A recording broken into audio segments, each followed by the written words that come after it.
They laughed when I gave them a handmade gift and said, "Just send money next time."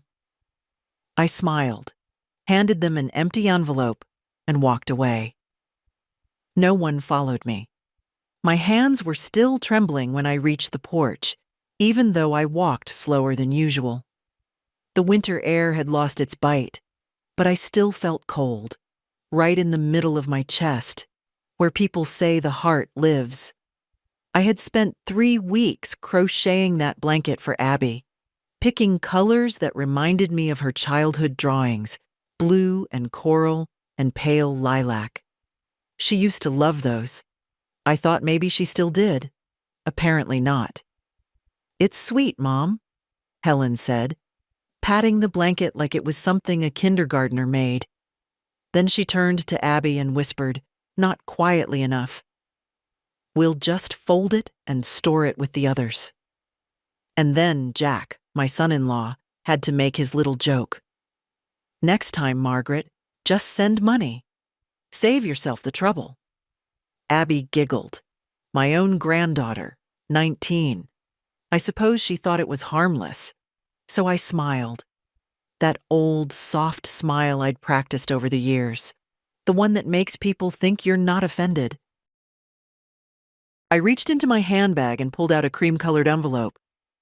"This is for you all," I said, handing it to Jack. He opened it. It was empty. "I figured I'd save myself the trouble," I said. I turned, walked toward the coat rack, and put on my jacket. Slowly, carefully. My hands always shook a bit when I was angry, and I didn't want to give them the satisfaction of seeing it. Helen said something behind me. I didn't hear what. I didn't care. Outside, the wind had picked up. The driveway was lined with gray puddles that reflected a sky full of thick, low clouds. My old Buick stood alone like a faithful dog. I walked to it without looking back. They didn't come after me. I sat in the car for a while before turning the key. The engine took a second start. I let the heater run, but it didn't help much. Something else had gone cold. What hurt wasn't the joke. I'd been around long enough to handle jokes. It was the dismissal, that soft, slippery thing that creeps in over years. When your presence becomes optional, your words become background noise, and your efforts are met with polite indifference. I hadn't always made handmade gifts. There were years when I brought turkeys, wrote checks, helped pay off Helen's hospital bills after Abby's birth. Nobody asked then if the gift was useful. It was. I paid to keep the lights on. I helped them get through. And now they want me to just send money next time. I pulled out of the driveway slowly, careful not to spray their lawn with the wet grit that collected at the curb. It would have been satisfying, but petty. I'm not petty. I was a mother, a wife, a woman who raised a daughter through her husband's drinking and her own 2 jobs. I didn't have time for petty. The drive home felt longer than usual. The trees lining Belmont Avenue were bare, brittle. I used to love this road in the fall when it turned gold. But now, everything looked like it had gone quiet and decided not to come back. I pulled into my own driveway. Small, cracked, a little tilted from the roots of the sycamore near the fence. The porch light flickered when I unlocked the door. Inside, the smell of lemon oil and wool greeted me. I had cleaned yesterday. You never want to come home to a messy house after visiting people who see you as unnecessary. I hung up my coat, poured myself a cup of tea I didn't want, and sat at the kitchen table. That envelope had been meant to hold a check. I wrote one, originally, $500 for Abby's spring break fund. She'd mentioned it once in a phone call. I thought it'd be nice. But after the blanket, after the giggles, I reached into my purse, took out the check, and ripped it in half. I kept the envelope. That I handed over. and not a single one of them noticed the change. I took a sip of cold tea. There was a faint hum in the pipes. Somewhere in the back of the house, a branch tapped the bedroom window. My hands had stopped shaking. I felt very calm. I stood up, walked to the secretary desk in the hallway, and opened the bottom drawer. There it was, a file labeled Helen Expenses. Neatly arranged, year by year. Receipts, scans of checks, notes from the times I helped. Hospital, car repair, down payment, private school, camp. Each one of them folded with care, each one a reminder. I flipped through until I found the spreadsheet I had printed 2 summers ago when I started organizing things for my will. There, in neat columns, date, amount, purpose. The total at the bottom made me pause. And then I smiled. Not the soft, practiced smile. A different one. One I hadn't felt in a long time. I closed the file, carried it to the kitchen, and laid it beside my tea. Then I reached for the phone. Tomorrow, I would call the bank. The phone was still warm in my hand, even though the call hadn't happened yet. I just sat there, palm resting on the receiver, as if waiting for permission to move. But there was no one left to ask. I had spent so much of my life checking with others before making decisions. Will it be okay if I come by? Do you think it's all right if I bring something? Is this too much? Too little? The questions women like me learn to ask from girlhood. Out of courtesy, out of fear, out of survival. But this time, I wasn't asking. I reached over and unplugged the electric kettle, which had been quietly buzzing from the last boil. I hadn't even noticed it. My thoughts were too loud. The spreadsheet still lay open beside the tea. It wasn't the total amount that shocked me. I'd known, vaguely, that I'd given a lot over the years. But seeing it in one column, one undeniable number, gave the gift a weight I hadn't acknowledged before. $172,430, spread over 2 decades. Quietly, steadily. Not counting groceries, last-minute babysitting, or the time I gave Helen my car and told everyone it was a temporary arrangement. I folded the sheet gently and placed it back in the folder. No bitterness, just precision. It was time to remember what had happened, not how I felt about it, not what I wanted it to mean, but what had actually taken place. What had actually taken place was this. I had shown up at my daughter's house with a handmade gift. I had been laughed at. Not maliciously, maybe, but certainly without care. And then I had walked away. Now I intended to continue walking. In the hall closet, I found my old ledger, the black one I used back when I helped run our family hardware store before George got sick. I pulled it out and began a new section in the back. The top of the page I labeled Resources Moving Forward. Underneath that, in capital letters, for me. It felt ridiculous at first, childish even, but the act of writing those words, for me, struck something deep. For once, it wouldn't be for Helen, not for Jack and his endless ventures, not for Abby and her college wish list, not even for the family, just for me. I wrote down what I had in savings, roughly, what I might get from the pension this year, a list of subscriptions I could cancel, a few things I might sell, the treadmill gathering dust in the guest room, the 3 sets of holiday dishes I hadn't used since 2010. And then I added another line, like a whisper to myself, the right to say no.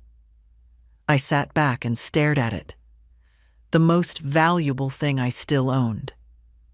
There was a knock at the door around noon, not Helen, of course. Just the mailman, dropping off catalogs and a water bill. But the sound had stirred something in me, a memory, of when Helen was 9, and I had made her a birthday dress. It was pink and full-skirted, with a little white collar. She had twirled in it for an hour. "You made this, Mommy? With your own hands?" Her voice had been full of wonder. I don't know when that wonder left her. Maybe when she met Jack. Maybe before. Maybe that's what growing up does. It dries the amazement right out of people. But it hadn't dried out of me. Not yet. I stood and walked to the bedroom. My knees ached a little. They always did around this time of year. But I moved with purpose. There, in the bottom drawer of my bureau, was a cedar box. Inside, my small collection of letters, keepsakes, and the ring George gave me on our 25th anniversary. A garnet, surrounded by tiny, imperfect diamonds. Not expensive, but chosen with such care. I slipped it on. I hadn't worn it in years. Back in the kitchen, I sat again, the phone beside me. I took a deep breath, then dialed the number for the bank. The line rang 3 times before a polite voice answered.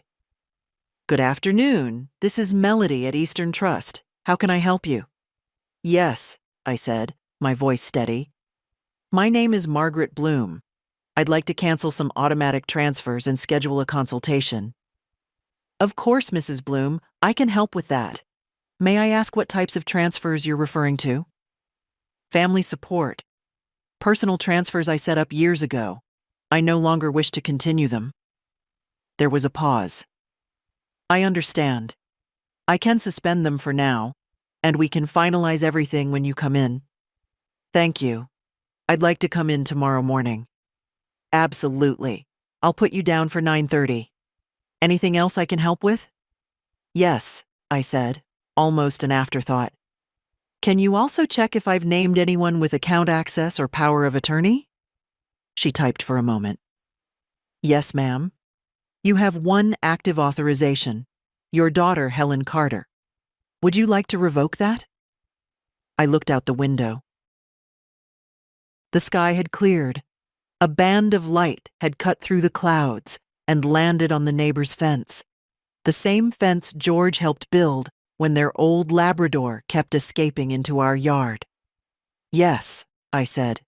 "Revoke it." Another pause. "Understood, Mrs. Bloom.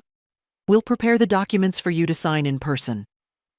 After I hung up, I sat still for a long time. I felt no elation, no anger, just a strange, settled quiet. The kind that comes not after a storm, but before. The kind that says, "You've changed course." The next morning, I woke up before the alarm. My room was still dark, but I could feel it. That slight charge in the air when you know the day is going to be different. I lay there for a moment, watching the slow crawl of dawn through the curtains. No aches yet. No regret either. Just a quiet certainty in my chest. At 7:15, I boiled eggs, made toast, and poured a cup of black coffee. I didn't want breakfast, but I needed the routine. Something about slicing the toast in even halves made me feel steady, in control. I wore my gray slacks and the soft cardigan with elbow patches. The one George used to tease me about.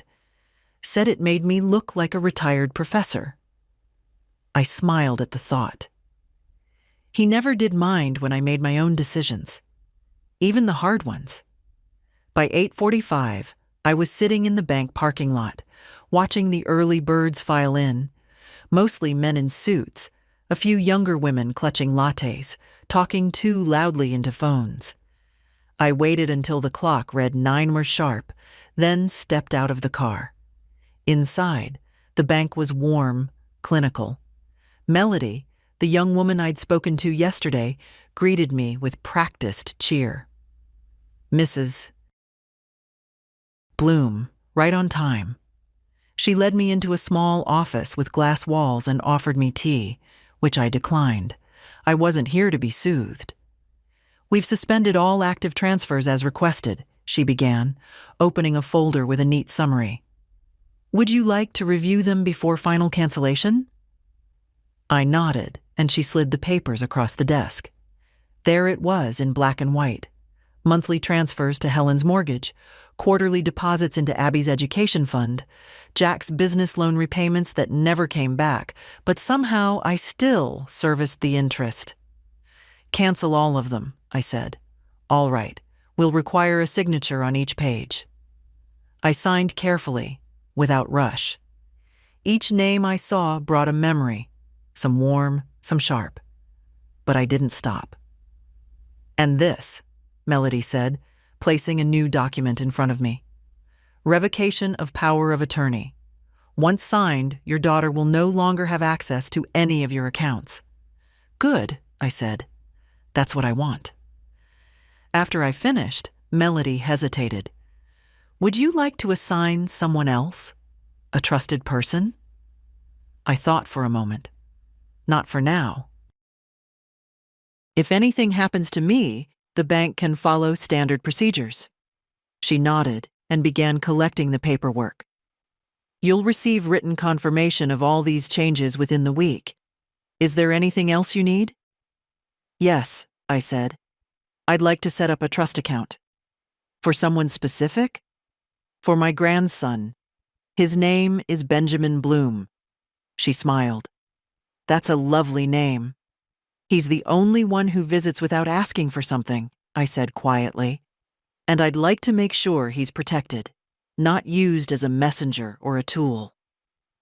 Melody didn't ask questions. She simply took notes, walked me through the process, and promised to contact the legal department to begin formal drafting. It took just over an hour. By the time I left the bank, the morning had opened into something soft and bright. Not warm, but kind. A little breeze in the trees, a flicker of birds over the telephone wires. On the way home, I stopped by the park. The same one I used to take Helen to as a girl, where she'd scream on the swings and cry when it was time to leave. I sat on the bench and watched two toddlers fight over a toy truck. One of them gave up and waddled to his mother, who opened a bag of crackers without saying a word. Children learn early what's given, what's earned, what's owed. I stayed there for nearly an hour, just watching. Back at home, I changed into my house dress and brewed fresh tea. The quiet felt different now. Not like emptiness, but like space. Room to think. Room to remember. I walked into the spare room, the one they used to call Abby's room, though she hadn't slept here in 6 years, and opened the closet. Inside were boxes stacked neatly, each labeled in my handwriting. Winter, linens, gifts. That last one made me pause. Inside were handmade items I'd made over the years. Sweaters too big, scarves too bright, wooden toys George once helped carve, small picture frames I painted with leftover nail polish, gifts nobody ever wanted, but that I couldn't bear to throw away. I sat on the floor and took out the blanket, the one they had laughed at. It was still soft, still beautiful in its way. Crooked stitches maybe, but full of care. I folded it gently and placed it in a bag, along with a few other things. I would take them to the community center next week. There were always young mothers there, families who had little, but knew how to say thank you. That night, I didn't cook dinner. I opened a can of soup, lit a candle, and sat at the table with my tea. Not out of sadness. I just didn't feel like performing. I was done performing. The phone rang once around 7:30. I let it go to voicemail. Probably Helen. Probably wondering why the mortgage hadn't gone through. I didn't listen to the message. Instead, I walked to the living room window, pulled back the curtain, and stood there for a while. Outside, the neighbor's porch light flickered on. A cat padded across the sidewalk. The world didn't change because I'd said no, but I had. And that was enough for today. The next morning, I opened the drawer where I kept the documents. It was time to stop guessing and start remembering. Properly. Not the soft-edged memories that come when you're lying in bed, trying not to cry, but the hard ones, the ones with numbers and dates. I pulled out the folder marked Support Helen and Family and laid everything on the kitchen table. Receipts, copies of checks, a few handwritten notes I'd tucked away for just in case. And today was just in case. There was the first transfer, $4,000, from when Jack lost his job in 2003. Just until we get back on our feet, Helen had said. I hadn't asked for details. I just wired it that same afternoon. Then came the common $200 for Abby's braces. Helen was too embarrassed to ask directly that time. She'd said, "We're thinking of delaying the treatment," and left a silence wide enough for me to step in. I did. Again. There was the $500 gift for Helen's birthday that same year, which she said she could really use for groceries. I didn't ask questions. I just tucked the money in an envelope and handed it over during lunch. Then came the bigger ones. The $20,000 down payment for their house, the $8,500 for the kitchen remodel. Jack said it was for resale value. He even drew me a diagram on a napkin. In total, 71 checks over 18 years. None repaid, none even mentioned again. I kept turning the pages. Each one held a little betrayal. I remembered the Christmas when I offered to help buy Abby a laptop for school. And Helen told me gently, "It's sweet, Mom, but maybe we'll just add your gift to the general fund." That general fund being the family pot for presents, which I contributed to but never saw. There were dinner parties where I cooked, cleaned, and cleared plates, while Jack talked about stocks, and Helen laughed at his jokes like she was auditioning for a quieter life. And yet, I kept giving. Because I thought I was needed. I thought I was family. I thought giving meant love. But love doesn't look away when you're humiliated in front of your granddaughter. Love doesn't laugh when you give something from your hands instead of your wallet. I gathered the papers into a new folder and labeled it. Past contributions, closed. Then I reached for the small notepad I kept near the phone and wrote down just one sentence. Giving is not the same as being valued. I stared at it for a long time. Then I tore the page off and pinned it to the fridge. Let it be a reminder, not of what they did, but of what I allowed. At noon, the phone rang again. I didn't rush to answer it. I let the machine pick it up. Helen's voice came through, a little tight. "Hi, Mom. I saw the mortgage didn't go through. Not sure if there's a mix-up with the bank? Can you give me a call when you get this?" She didn't say thank you, not even in passing. Not for the last 12 years of support. Not for the trust I'd placed in her. Just a question about the money, and a tone that already expected me to explain myself. I turned the machine off. I had nothing to explain. Around 3 o'clock, I opened the hall closet again. This time, I took down a smaller box, one I hadn't touched in years. It was George's old cash book, the one he kept in the store before he got sick. I used it once or twice for notes after he passed, then packed it away when Helen said it was morbid to keep it around. Inside were some old receipts from suppliers, a few faded photographs, and one envelope, yellowed with age. I opened it. It was a letter George had written me on our 30th anniversary. Just a simple, clumsy note. He was never one for poetic language. "You're the reason we have anything at all. The reason we've made it this far. I don't say it enough, but I know what you've given up for this family. I see it, even when you think I don't." I sat down with that letter and let myself cry. Not for the humiliation, not for the money, but for how long I'd lived without being truly seen. George had seen me. That's why I never noticed when others stopped. By evening, I felt hollowed out, but clean, like something rotten had been scooped out and thrown away.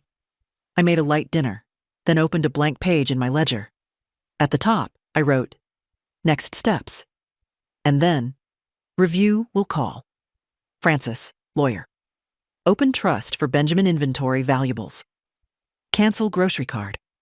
Helen uses remove Helen from insurance." Each line was a step away from dependence. Not mine on them, theirs on me. And then, at the bottom, I added one more. "Remember who you are."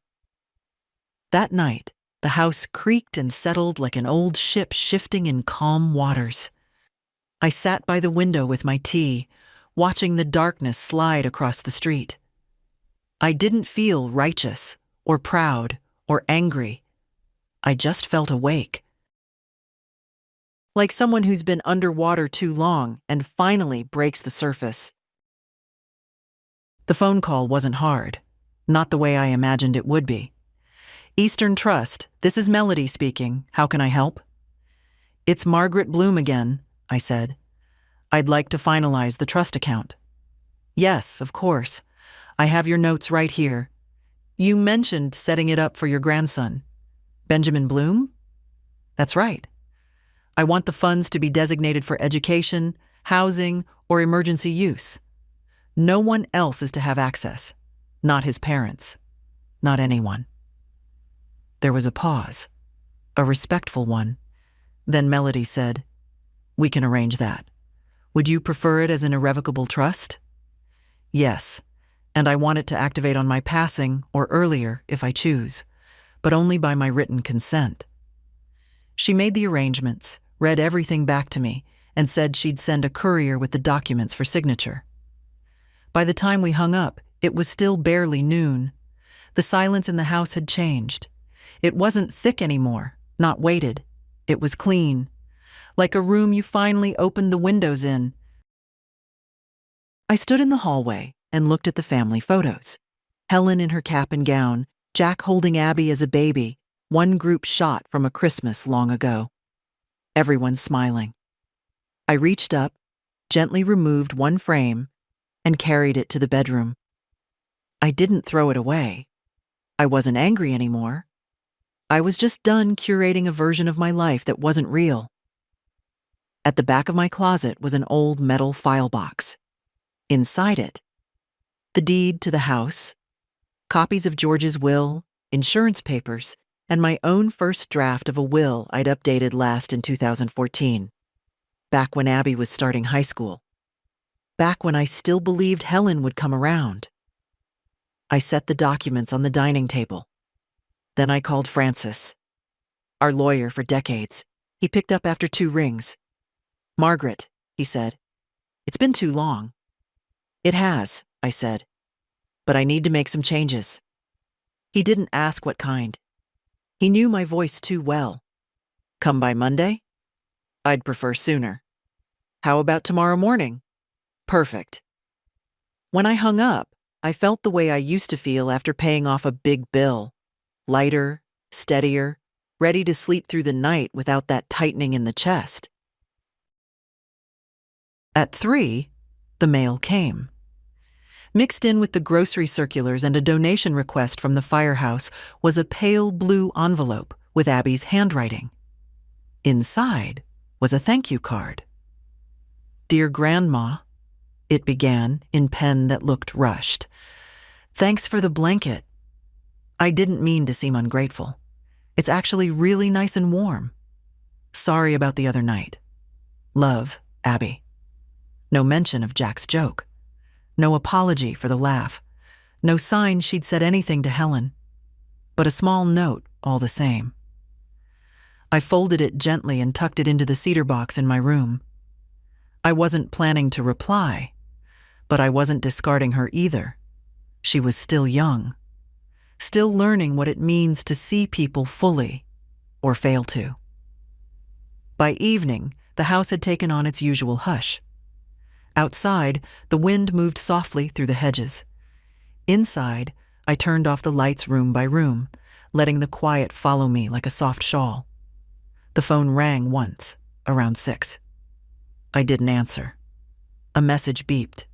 Helen's voice. "Mom, I don't know what's going on, but I need you to call me. There's something wrong with the accounts, and Abby said you seemed upset at dinner. Can we talk? Please?" Her tone held a note I hadn't heard in years. Not anger, not entitlement. Uncertainty. I didn't erase the message, but I didn't return the call either. Instead, I walked into the kitchen and pulled out the good teacup, the one with the gold rim, the one I always saved for guests. I brewed a single bag of Earl Grey and sat at the table, sipping slowly. This cup was for me. It always had been. That evening, for the first time in years, I didn't double-check the locks before bed. I didn't make a list for tomorrow. I didn't reach for the bottle of sleeping pills in the drawer. I simply turned off the lamp, got under the quilt, and closed my eyes. And I slept. Deep, clean sleep. The kind that doesn't come often in old age. Not because of the body, but because of everything else. Regret. Obligation. The unfinished list of things you're supposed to tolerate. In the morning, I sat in the kitchen with a bowl of oatmeal and honey, listening to the soft hiss of the kettle. There was no anxiety in my chest, no anticipation of a knock on the door, or a phone call that would pull me back into the role I'd finally walked out of. Instead, there was calm, and quiet, and something that felt like freedom. I picked up the newspaper and actually read it, not just skimmed for obituaries or coupons. I took my time. The sun slanted across the table. Dust floated in the air like tiny dancers. The phone stayed silent all morning. No reminders from Helen. No guilt-tinged voicemails. Just silence. Around lunchtime, I baked a peach cobbler. Not because someone was visiting, not for a holiday, not because Abby requested it for a school fundraiser. I baked it because I felt like tasting something warm and sweet. I took out my good china and served a piece on the plate with the tiny lavender rim. The one Helen always said was too delicate for guests. Delicate, maybe, but strong enough for me. While the cobbler cooled, I returned to my ledger, the one I'd started earlier in the week. On a new page, I wrote in block letters. Things I've done without applause. I didn't write it out of resentment. I wasn't keeping score. I wrote it as proof. Proof to myself that I existed before the guilt. That I had done more than fill gaps and smooth edges.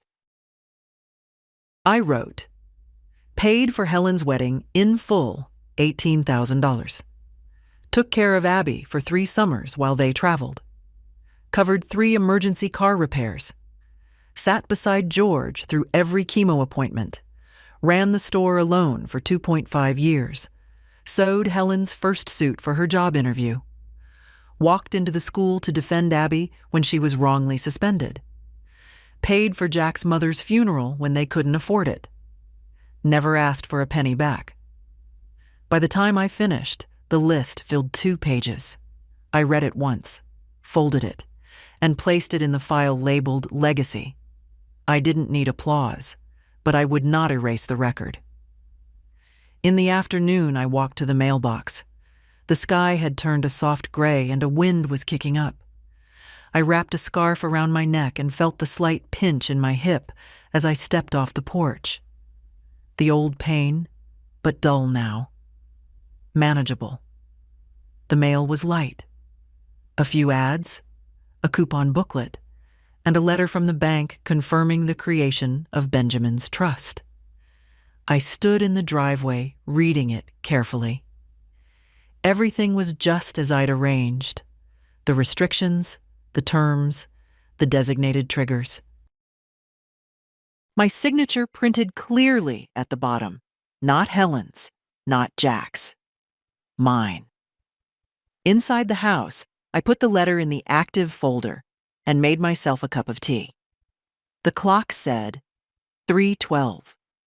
I used to be preparing dinner by now, calculating when Jack would get off work, whether Helen would bring groceries, what Abby might eat or refuse to eat. But today, I made a sandwich. Toasted bread, a single slice of cheese. No performance, no pressure. As I sat at the table, my eyes wandered to the far corner of the room, to the sewing machine. I hadn't touched it since Abby turned 15. She used to sit beside me on Saturdays, watching with those wide, patient eyes. I stood up, walked over, and lifted the dust cover. The machine was still smooth under my fingers, familiar, ready, and so was I. It was Benjamin who knocked on my door that Saturday morning. No warning, no text. Just that light, almost shy tap I'd know anywhere. I was in the garden, pulling out the stubborn little weeds between the flagstones, when I heard it. He was taller than the last time I saw him. Not by much, but enough. 17, thin in that way boys are right before they turn into men. His hoodie was 2 sizes too big, his shoes muddy, but his smile was real. "Hi, Grandma." "Ben," I said, brushing dirt from my gloves. "Come in, sweetheart." He followed me to the kitchen, where I washed my hands and put the kettle on. He didn't say much at first, just sat at the table like he'd done 100 times before, fiddling with the chipped edge of the placemat. "I was in the neighborhood," he said finally, a little too casually. I nodded. "That why you brought my favorite lemon cookies?" He laughed, pulling the box from his backpack. "Okay, you got me." I placed the cookies on a plate and poured the tea. We didn't talk right away. We never had to. That was the thing about Benjamin. He never filled silence just to fill it. He let it breathe. After a while, he said, "Mom's freaking out." I didn't flinch. I added a bit of honey to my cup. She said something about the bank. Jack was pacing. "They think something's wrong with your accounts, but you're not calling back." "They're right," I said simply. "Something changed." He looked at me, waiting. "I canceled everything, Ben. Every automatic transfer. Every quiet little support system I'd kept running like an invisible hand under their house." His mouth parted just slightly. "All of it?" "All of it." He sat back in the chair, eyes scanning the room like he was absorbing the news from the wallpaper. "I don't blame you," he said finally. I looked up. His voice was low, but steady. "They talk about you like you're a resource, not a person. I mean, they care, in their way, but their way isn't mine anymore," I finished. He nodded. "I never laughed at the blanket," he added suddenly. "I didn't know you made it until Abby said something later. I thought it was store-bought. It was that good." My chest tightened, but I didn't cry. Instead, I stood, walked to the hallway, and returned with a small parcel wrapped in brown paper. "This is for you." He looked surprised, like he wasn't sure if he was supposed to open it right away. "It's okay. Go ahead." He unwrapped it carefully. Inside was a scarf. Deep navy with a dark red stripe at the end, like the ones George used to wear. "You remembered my favorite colors," he said softly. "Of course I did." He held it like it was something fragile. We sat there a while longer, talking about school, about the college applications he hadn't told his parents about yet, about a girl named Nina, who liked old movies and never made fun of his stutter. Before he left, he hugged me tight. Not a polite hug, A real one. Arms around the shoulders, chin resting near my temple. "You're the only person who listens," he whispered. And then he was gone, walking down the path in that half-grown gait that boys have before they forget how to be gentle. I stood by the window until he turned the corner. Then I sat down, took a deep breath, and felt something in my chest unlock. Not grief, not pride, just relief. Like I hadn't failed after all. That night, I couldn't sleep. Not from worry. No, those nights were behind me. But from something else. A restlessness. The kind that comes when something inside you starts rearranging. I turned on the lamp and sat at the desk in the corner of my bedroom. For years, that desk had been little more than a place for utility bills, expired coupons, and birthday cards that no one opened properly. Tonight, it felt different. I took out a sheet of paper, the good kind, the one with the soft edges, and my favorite pen, and I began to write. But not to them, to myself. Dear Margaret, it's about time someone asked you how you're doing. You've spent over 4 decades showing up. As wife, mother, grandmother, fixer of things no one knew were broken. You cooked meals no one thanked you for. You paid bills they never saw. You held silence like it was your duty. You thought being good meant being needed. You thought being loved meant being useful. You were wrong. You are not a transaction. You are not a background figure in their lives, stepping forward when convenient and retreating when you've served your purpose. You are not just a grandmother. You are not just anything. You are the woman who built a home from grit and patience. The woman who stayed up nights sewing dresses and solving crises. The woman who went unnoticed, not because she was invisible, but because she was reliable. And now? Now you are done being quiet. You are allowed to ask for respect, not in return for favors, not as repayment, just because you're still here, and that's enough. You are allowed to stop giving. You are allowed to keep what's yours. You are allowed to be selfish with your peace. You are allowed to take up space. Love yourself. I set the letter aside and stared at it for a long time. Then I folded it in thirds, slid it into an envelope, and tucked it in the drawer beneath my socks. I didn't need anyone to read it. It had already done its job. By morning, the restlessness had passed. My body moved slower, always did after a night without sleep. But my mind was clear. I spent the afternoon sorting books. Not for anyone else, not to donate, just for me. I wanted to make space on the shelves for things I actually wanted to reread. The cookbooks went into a box. The parenting guides, long obsolete, went into the garage. And on the top shelf, I placed the old poetry volumes George gave me before we were married. They'd been gathering dust behind the tax folders. It was time to bring them back. That evening, I made soup. Real soup, not from a can. Lentils and carrot and rosemary, the kind that takes time but asks nothing else. When I sat down to eat, the house was quiet in a different way. Not empty, not echoing, just still.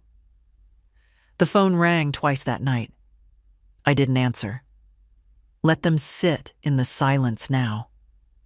Let them wonder. This time, the silence belonged to me. They arrived unannounced. Of course they did. It was just after 11 on a Tuesday morning. I'd been outside trimming the hydrangeas when I heard a car pull up. Not the postman, not a neighbor. Helen's SUV. And Jack, stepping out behind her. She didn't bother knocking. Just opened the gate and came up the path like it was still her house, still her schedule, still her rhythm that ruled mine. I stayed by the bush, pruning shears in hand, waiting. "Mom," she said, voice flat but urgent. "We need to talk." Jack hovered behind her, his face stiff with performance. No smile, no warmth, just tension. I nodded toward the porch. "I'm listening." They exchanged glances. Helen wanted to come in. She expected it. But I didn't move toward the door. I stood where I was, among the clippings and soil. "Can we go inside?" she asked. No. The word surprised even me. Not because I didn't mean it, I did, but because it came so effortlessly. No apology, no softening, just no. Helen crossed her arms. "Fine." She exhaled sharply. "There's been a problem with the mortgage. The bank says the auto payments have been canceled." "They have," I said. "Well, why?" Jack stepped forward. "You could have at least given us notice." I looked at him. "You've had notice for 20 years. He blinked. "What's that supposed to mean?" "It means," I said calmly, "that every time you asked for help, I gave it. Every time you didn't ask, but left space for me to offer, I filled it. Mortgage, education, groceries, vacations, car repairs, remodels, tuition, insurance, interest on Jack's failed startup." "That wasn't a failure," he started, but Helen cut him off. "Mom, if something was wrong, you should have said something, not just pulled the rug out." "Wrong?" I repeated. "You mean like being laughed at for giving a handmade gift? Like hearing, 'Just send money next time' from your husband, while my granddaughter giggles along?" Helen flushed. It was a joke. "No," I said, lowering the shears to the ground. "It was a moment of truth. Yours. And mine." She looked at Jack, then back at me. Her voice dropped into something rehearsed. "We're just concerned about you, Mom. Are you sure everything's okay? You're making big decisions all of a sudden." "I'm perfectly capable of making decisions," I said. "I've made thousands on your behalf. Quietly. Without thanks. Without asking anything back." Helen's mouth tightened. "That's not fair." "No," I said. "It's finally fair." Jack folded his arms. "So what, you're cutting us off? After all these years?" "I'm ending a contract," I said. "One none of us signed, but all of you relied on." Helen took a step closer, her voice turning brittle. "You're going to punish us by what? Hoarding your money? Giving it all to Ben instead?" I didn't answer that.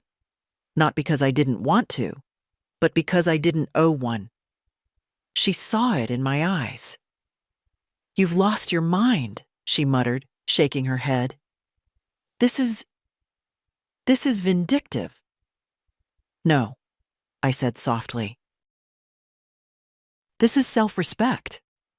And for the first time in the conversation, they had nothing to say. The wind picked up. Somewhere down the street, a dog barked. Jack cleared his throat. "You'll regret this." I met his gaze. "I already regret what I gave without boundaries. That ends now." Helen's face hardened. She grabbed Jack's sleeve. "Come on."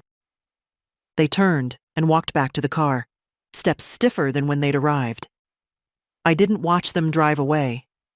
Instead, I bent down and picked up the fallen clippings, one by one, and carried them to the bin. The way I used to clear the table after they left on Sundays, all their dishes half-eaten, their voices still echoing. But now, the clearing was for me. This time, I chose what stayed. Francis greeted me at the office door with the same half-smile he'd had for decades, one part lawyer, one part old friend. "Margaret," he said, extending a hand, "you look determined." "I am." His office smelled faintly of cedar and something older, paper maybe. The place hadn't changed since the 90s. Same wooden blinds, same framed degrees, Same dusty photo of his golden retriever on the windowsill. I sat across from him and placed the folder on the desk. I'm ready to change the will? Francis nodded, already pulling out the updated template. All right. I have your previous version here. Everything's still going to Helen and Abby, correct? No, I said. Not anymore. He paused. All right. Who are the new beneficiaries? I looked him in the eye. Benjamin. And a few institutions. A shelter. A library. The Historical Society, if they'll have it. He didn't react, just started writing. No conditions, I added. No letters of apology required. But no access for Helen. Not through him. Not at all. Francis nodded. Understood. And the house? Leave it to Ben if he wants it. If not, it can go to auction. But I don't want Jack's name anywhere near it, not even in conversation. Francis allowed himself a small smile. Noted. We went through the paperwork line by line. It wasn't emotional. It was administrative, like spring cleaning for the soul. When we finished, he handed me the pen. Are you sure? He asked, as the lawyer always must. I didn't hesitate. Absolutely. I signed. He notarized. That was it. My entire life rewritten in 20 pages and 2 signatures. As I stood to leave, Francis reached into his drawer and pulled out a folder. I kept something, he said. A letter George left with the first version of your will before he got sick. He asked me to give it to you someday if I felt the time was right. I took it slowly, hands suddenly unsteady. At home, I didn't open it right away. I made tea first. I sat in the same chair I'd nursed George in when the pain got bad, when the words ran out. And then, carefully, I unfolded the envelope. Maggie, it began. Only he called me that. If you're reading this, you've probably done something brave. Something no one else noticed, but I knew you would. You always did what was hard. I hope you're doing it again, not for me, not for them, but for you. I didn't finish the letter in one sitting. I folded it, set it beside my tea, and sat very still. For the first time in many years, I felt like I had someone beside me again, not to rescue me, just to witness. That night, I slept without a single dream. And when I woke the next morning, the sun had shifted just a little further across the bedroom wall, the quiet sign of time moving, yes, but also of something better, a life beginning to tilt, finally, toward balance. Lorraine showed up with lemon bars and that look on her face, the one that meant she'd heard something. She didn't wait to be invited in, just stepped across the threshold like she had every right, which she did. We'd been friends since 1978, when she caught me crying in the grocery store over a jar of pickles. George had forgotten our anniversary, and I hadn't said a word. Not to him, not to anyone. But Lorraine saw it anyway. She always did. I heard Helen came by, she said now, setting the Tupperware on the table. She did. And I didn't let her in. She smiled then, not smug, just satisfied, like something long overdue had finally happened. Well, praise be. We sat in the kitchen, the clock ticking quietly above the stove. I poured tea. She cut the lemon bars. Nothing dramatic, just 2 older women sharing space in the silence after a storm. You look better, she said after a while. Do I? Less haunted. More you. I shrugged. I don't know who that is anymore. She sipped her tea. Maybe that's the whole point. Maybe you get to decide now. We didn't talk about money. Lorraine had always kept her opinions on Jack and Helen quiet, until now. You know, she said, I was always afraid you'd never draw the line, that you'd die with a polite smile and a depleted account, Would've, maybe, I said. But something snapped. No, she corrected. Something healed. I nodded, slow. That was closer to the truth. We talked about ordinary things after that. A new neighbor down the street, the pothole near the pharmacy, the bird feeder she hung last week. It felt good to speak without explaining, without being pulled back into roles I didn't want anymore.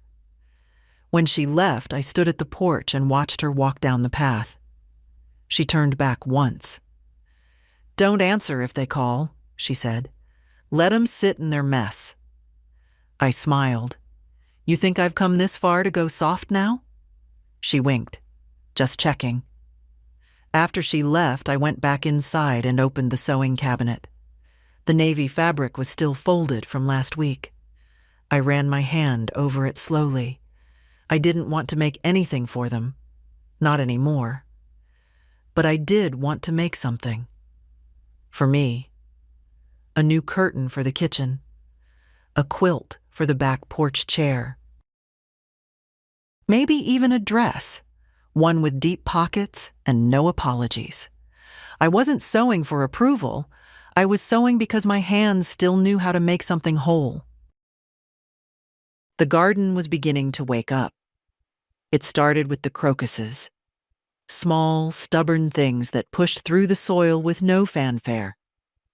Then the daffodils, bold as always. And the tulips, which never came up quite where I planted them. I spent my mornings out there now. Gloves on, knees in the dirt, back aching just enough to remind me I was still here. Not useful to anyone. Just here. Living. I'd cleared out the dead things. Pruned the roses. Turned the compost. It was quiet work, and it suited me. Plants don't ask for explanations. They don't need you to justify your boundaries. They grow where there's light, and they stop when there isn't. I was learning to do the same. The house had shifted with the season, too. I opened the windows more, took down the heavy drapes and let the air move through the rooms. I didn't realize how long it had smelled like other people, like Sunday dinners I didn't want to cook, like perfumes I didn't wear, like anxiety left behind in the cushions. Now it smelled like lemon oil, soil, and something clean. I moved slowly, deliberately. Rearranged the books. Cleared out the pantry. Donated the things I no longer needed. Helen's untouched wedding china, the second blender I kept just in case, Abby's old recital shoes. Let them start their own collections now. One morning, I painted the porch chair, the same one George used to sit in while pretending to read the paper. I chose a soft, almost blue color, the kind you have to lean in to understand. When it dried, I sat in it with my tea, watching the breeze play through the trees, the sound of leaves brushing together. Not much, but enough. Across the fence, the neighbor's boy rode past on his bike. He waved. I waved back. No one asked for anything. That afternoon, I baked. Just for me. Rhubarb pie, the way my mother made it, sharp and sweet at once. I ate the first slice in silence, the second with jazz on the radio, and then I did something I hadn't done in years. I danced. Just a little. Just in the kitchen, barefoot on the cool linoleum. But it was a dance all the same, not for show, for breath. That evening, I took out George's letter again, read the last line slowly, like he was whispering it from the other room. You don't have to be the strong one all the time, but when you are, don't apologize for it. I folded the paper and placed it beside my will. Then I stood at the window and watched the first stars appear. I wasn't lonely. I wasn't waiting. I was still. And in that stillness, something was blooming, quiet, steady, and entirely mine.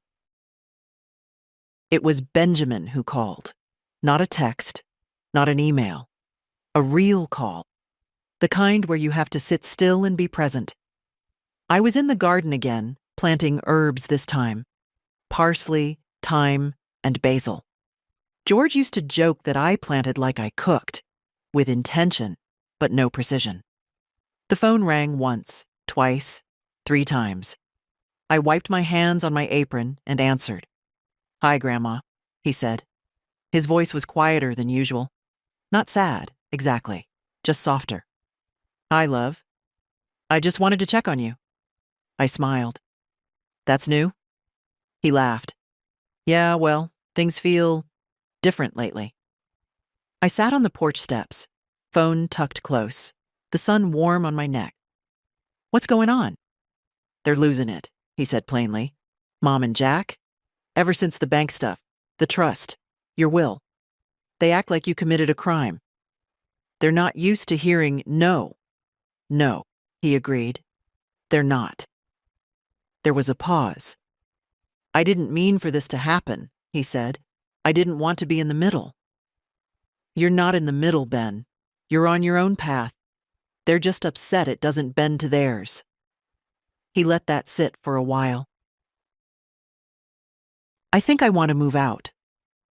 My heart didn't jump the way it once would have. I just breathed in and out, careful and calm. "Do you have somewhere in mind?" "There's a place near campus, nothing fancy. A friend of mine's brother's subletting. It's small, but it's mine." "And you can afford it?" "Yeah," he said, then added, quieter. "With the trust?" "Yeah." I didn't say anything. I didn't need to. "Mom said I was being manipulated," he said, almost laughing. "She said you were trying to turn me against her." "And what did you say?" "I said you were the only person who ever told me I didn't owe anyone my peace." My throat tightened. "Ben," I said, steady as I could, "whatever you choose it because it makes you feel strong, not guilty." "I will." He paused again. Then, "Can I come by?" "Always." He came that evening with a small box of books and a second-hand lamp and asked if he could leave them, just for now. I showed him the guest room, once Abby's, now clean, simple, waiting. We sat on the porch and watched the stars come out. "I think Mom's afraid," he said. "Not just of the money, but of what you changed. Like if you can stop giving, maybe she never deserved it." I looked out at the quiet street. Fear makes people selfish, but healing makes them honest. "You think she'll come around?" "I think," I said, "she'll have to decide whether silence is easier than growth."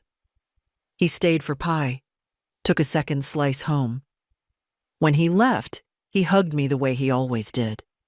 2 arms, no hurry, no pretense. After he drove off, I stood at the porch rail, one hand resting on the painted wood. The stars looked a little brighter that night, not because the sky had changed, because I had. The next envelope was thicker. No return address, just my name in Helen's handwriting, rushed, uneven, like she'd gripped the pen too tightly. I didn't open it right away. I set it on the table beside my tea and went about my morning, watered the basil, swept the porch, refolded the linens in the hallway closet. I didn't avoid it out of fear. I just didn't feel obligated to rush. At noon, I sat down, slid my finger beneath the seal, and unfolded the letter. It wasn't long. Helen never was one for many words when she wasn't asking for something. "Mom, I don't know what's going on with you. I keep trying to understand, but I can't. I feel like you're punishing me for something I don't remember doing. I'm your daughter. I've tried. I've always tried. You just pulled everything away. Without warning. Without explanation. It feels cruel. We needed your help. Maybe you don't think that's love, but it was never meant to hurt you. We just assumed you wanted to help, like you always did. I don't know what this new version of you is, but I hope at some point you'll want to talk. Helen. I read it once, then again. Then I folded it neatly and placed it back in the envelope. She wasn't sorry. She was surprised. There's a difference. The guilt was real, but it wasn't about me. It was about her losing control of a system she didn't even know she depended on. The system where I always filled in the blanks, paid the bills, made the peace, absorbed the damage. I didn't feel angry, just clear. Later that afternoon, I wrote my response. Short, precise. Helen, you weren't punished. You were uninvited. There's a difference. I gave what I gave because I wanted to. And then one day, I didn't. That day came quietly. But it came. This isn't revenge. It's release. Take care of your family. Learn what you can live without. You'll be fine. Mom. I sealed the envelope, wrote her name, and walked it to the mailbox. No return address. No decoration. Just truth. By evening, the house felt lighter again. I lit a candle and read from the old poetry book George gave me once, before everything got so loud. The words curled through the room like music. I let them. Just before bed, I passed by the mirror in the hallway. I stopped, looked, not to adjust anything, not to check for flaws, just to see myself. And for the first time in a long while, I didn't see someone surviving. I saw someone home. The days that followed were quiet, not empty, just quiet. I stopped waiting for the phone to ring. I stopped checking the window when a car passed. I stopped wondering when, or if, they'd come around. They might not. Either way, it wouldn't change me. I spent my mornings in the garden, my afternoons with thread and fabric. The quilt on the living room chair was nearly finished now. Deep blues, earthy greens, the kind of pattern you don't notice right away, but can't stop thinking about once you do. I wasn't making it for anyone else. Not this time. This one was mine.